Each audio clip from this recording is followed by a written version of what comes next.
एक और सवाल लोगों ने उछाल करके रखा हुआ, आपके मन में भी आता होगा। अगर किसी स्थिति में उपज अच्छी हुई, मार्केट बहुत शानदार हो गया, जो एग्रीमेंट में था उससे भी ज्यादा मुनाफा एग्रीमेंट वाले को मिल रहा है, अगर ऐसा होता है तो एग्रीमेंट का जितना पैसा है वो तो देना ही दे आया है, लेकिन अगर ज्यादा मुनाफा हुआ है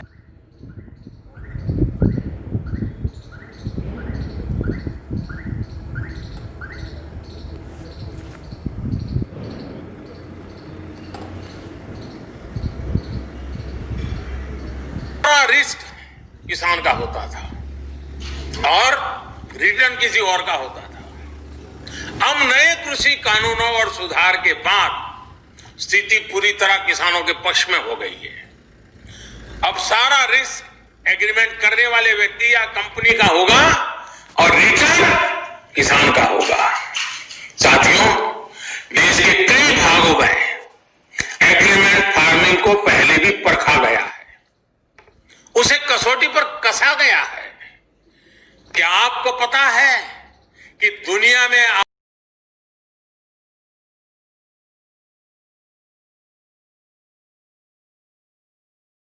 ये देश कोई और नहीं, हमारा हिंदुस्तान है।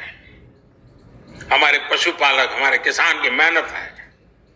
आज डेयरी सेक्टर में बहुत सी सहकारी और निजी कंपनियां किसानों से, दुग्ध उत्पादकों से दूध खरीदती हैं और उसे बाजार में बेचती हैं। ये मॉडल कितने वर्षों से चला रहा है।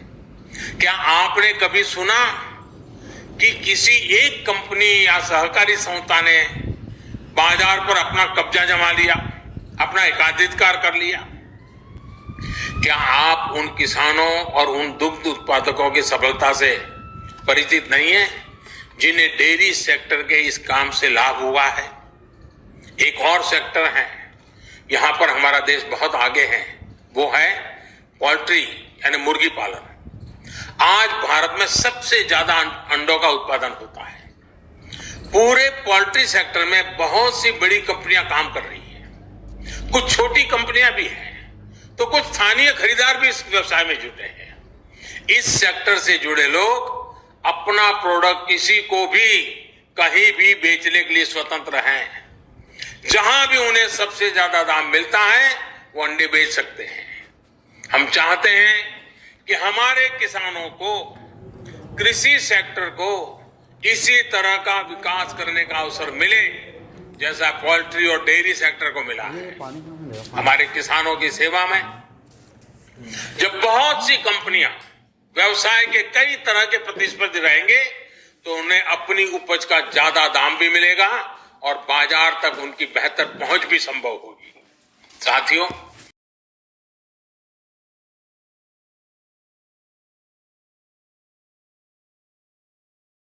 मिलेगा। आधुनिक तकनीक के जरिए हमारे किसान अपनी उपज को बढ़ा सकेंगे, अपनी उपज को विविधता दे सकेंगे, अपनी उपज की बेहतर ढंग से पैकेजिंग कर सकेंगे, अपनी उपज में वैल्यू एडिशन कर सकेंगे। एक बार ऐसा हो गया तो हमारे किसानों की उपज की पूरी दुनिया में मांग होगी और ये मांग और लगातार बढ़ेगी। हमारे किसान सिर्फ उत्पादक नहीं बल्कि खुद निर्यातक बन सकेंगे। दुनिया में कोई भी अगर कृषि उत्पादों के जरिए बाजार में अपनी धाक जमाना चाहेगा तो उसे भारत आना पड़ेगा।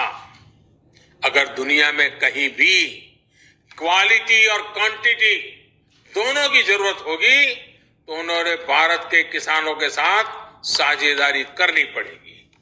जब हमने दूसरे सेक्टर में इन्वेस्टमेंट और इनोवेशन बढ़ाया तो हमने आय बढ़ाने के साथ ही उस सेक्टर में ब्रांड इंडिया को भी स्थापित किया। अब समय आ गया है कि ब्रांड इंडिया दुनिया के कृषि बाजारों में भी खुद को उतनी ही प्रतिष्ठा के साथ स्थापित करें। साथियों, कुछ राजनीतिक दल जिन्हें देश की जनता ने लोकतांत्रिक तरीके से नकार दिया है, वो आज कुछ किसानों को गुमराह करके जो कुछ भी कर रहे हैं,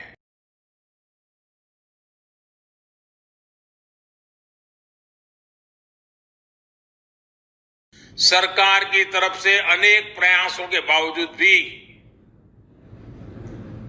किसी न किसी राजनीतिक कारण से, किसी ने बंदी राजनीतिक विचारधारा के कारण से ये चर्चा नहीं होने दे रहे हैं। कृषि कानूनों के संदर्भ में ये जो पॉलिटिकल पार्टी की विचारधारा वाले जो कुछ लोग हैं, जो किसानों के कंधे पर बंदूकें फोड़ रहे हैं, कृषि कानूनों के संदर्भ में उनके पास ठोस तर्क न होने के कारण वो भांति भांति के मुद्दों को किसानों के नाम पर उछाल रहे हैं। आपने देखा होगा, जब प्रारंभ हुआ था तो उनकी इतनी मांग थी कि भाई एमएसपी की गारंटी दो। उनके मन में जेन्युइन, क्योंकि वो किसान थे, उनको लगा कहीं ऐसा तो ना हो। लेकिन इसका माहौल दिखा करके ये राजनीतिक विचारधारा वाले चढ़ बैठे और अब एमएसपी वगैरह बाजू में क्या चल रहा है, ये लोग हिंसा के आरोपी ऐसे लोगों को जेल से छुड़ाने की मांगे कर रहे हैं। देश में आधुनिक हाईवे बने, निर्माण हो, जो पिछली सब सरकारों ने किया था। ये लोग भी उस सरकारों में समर्थन करते थे, भागीदार थे। अब कहते हैं टोल टैक्स नहीं होगा, टोल खाली कर दो।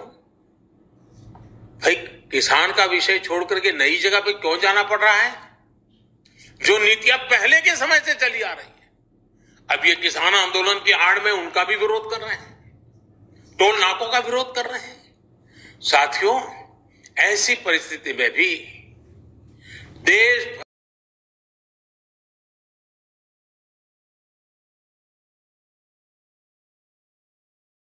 किया है। मैं सभी किसानों का आभार व्यक्त करता हूं। मैं सर झुका करके उनको प्रणाम करता हूं कि देश को आगे ले जाने के लिए देश के कोटि कोटि किसान आज इस निर्णय के साथ, हिम्मत के साथ खड़े हुए हैं।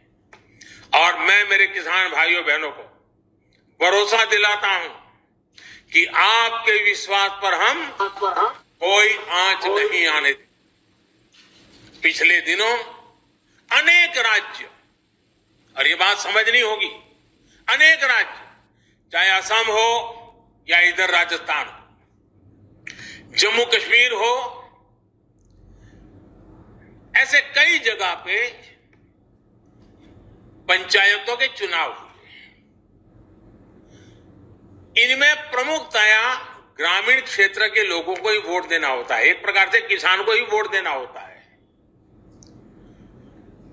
इतना गुमराह करने वाला का खेल चलता था, इतना बड़ा आंदोलन का नाम दिया जा रहा था, होहल्ला किया जाता था, लेकिन इसी के अगल बगल में जहां जहां चुनाव हुए हैं, उन गांवों के किसानों ने ये आंदोलन चलाने वाले जो इतने लोग थे उनको नकार दिया है, पराजित कर दिया है।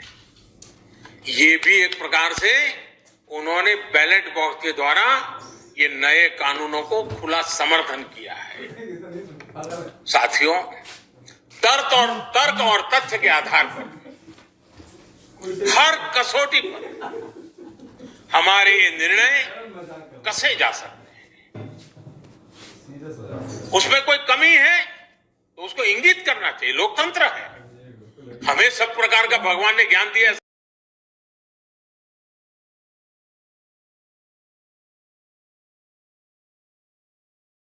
लोकतंत्र में अटूट आस्था और श्रद्धा होने के कारण, किसानों के प्रति हमारा समर्पण होने के कारण हर समय किसानों के हर मुद्दे पर चर्चा के लिए सरकार तैयार है। समाधान के लिए हम खुला मन लेकर के चल रहे हैं। कई दल ऐसे भी हैं जो इन्हीं कृषि सुधारकारों के पक्ष में रहे हैं, उनके लिखित बयान भी हमने देखे हैं, वो आज अपनी कही बात से ही मुकर गए हैं। उनकी भाषा बदल गई है। वो राजनीतिक नेता जो किसानों को भ्रमित करने में जुटे हुए हैं, जिनकी लोकतंत्र में रत्ती भर भी श्रद्धा नहीं है, वो विश्वास ही नहीं करते डेमोक्रेसी में। दुनिया के कई देशों में उनका परिचय है लोगों को। ऐसे लोगों के जो भी उन्होंने कहा है पिछले दिनों, जिस प्रकार के अनलगढ़ आरोप लगाए हैं, जिस भाषा का प्रयोग किया है, पता नहीं कैसी कैसी इच्छाएं व्यक्त की है, मैं बोल भी नहीं सकता। ये सब करने के बावजूद भी, उन सब चीजों को सहन करने के बाद भी, उसको पेट में उतार करके, मन ठंडा रख करके, उन सबको सहन करते हुए मैं आज फिर एक बार नम्रता के साथ उन लोगों को भी जो हमारे घोर विरोध करने पर तुले हुए, उनको भी कहता हूं, मैं नम्रता के साथ कहता हूं, हमारी सरकार किसान हित में उनसे भी बात